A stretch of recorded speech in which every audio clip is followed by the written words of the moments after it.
केंद्र सरकारने शेतकऱ्यांसाठी सुरू केलेली योजना प्रधानमंत्री किसान सन्मान निधी योजना आणि प्रधानमंत्री पीक विमा योजना शेतकऱ्यांच्या जीवनात महत्त्वाची ठरते अशी भावना जालना जिल्ह्यातल्या परतूर तालुक्यातले सेलगाव इथले शेतकरी गजानन लिपणे यांनी व्यक्त केली। मेरी कहानी मेरी जुबानी या उपक्रमांतर्गत लिपणे यांनी आपला अनुभव सामायिक केला। कृषी सन्मान निधी योजनेतून मिळणाऱ्या आर्थिक मदतीतून बी बियाणं, खतं, औषध खरेदी करण्यास हातभार मिळत आहे। तसंच पीक विमा योजनेअंतर्गत 1 रुपयात विमा काढला जात असल्यामुळे शेतकऱ्यांवरील विम्याचा बोजा देखील कमी झालाय असं देखील लिपणे यांनी दूरदर्शनशी बोलताना सांगितलं।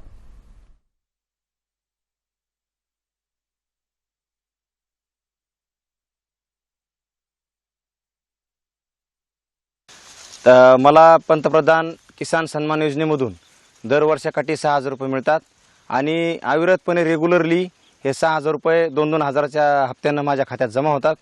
तसेच यावर्षी माझ्याकडे कपाशी, सोयाबीन हे पीक कोरडवाहू पिकं असतात। तर मी यावर्षी पंतप्रधान किसान विम्यामध्ये मी पैसे भरले होते व विमा काढला होता। परंतु मागील काही वर्षांमध्ये विमा कंपनीकडे पैसे खूप भरावे लागायचे।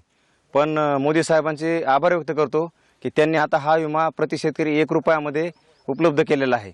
त्यामुळे 1 रुपयामध्ये आम्ही यावर्षी विमा काढला व त्याप्रमाणे नैसर्गिक आपत्ती आल्यामुळे आम्हाला त्याचा खूप लाभ झाला।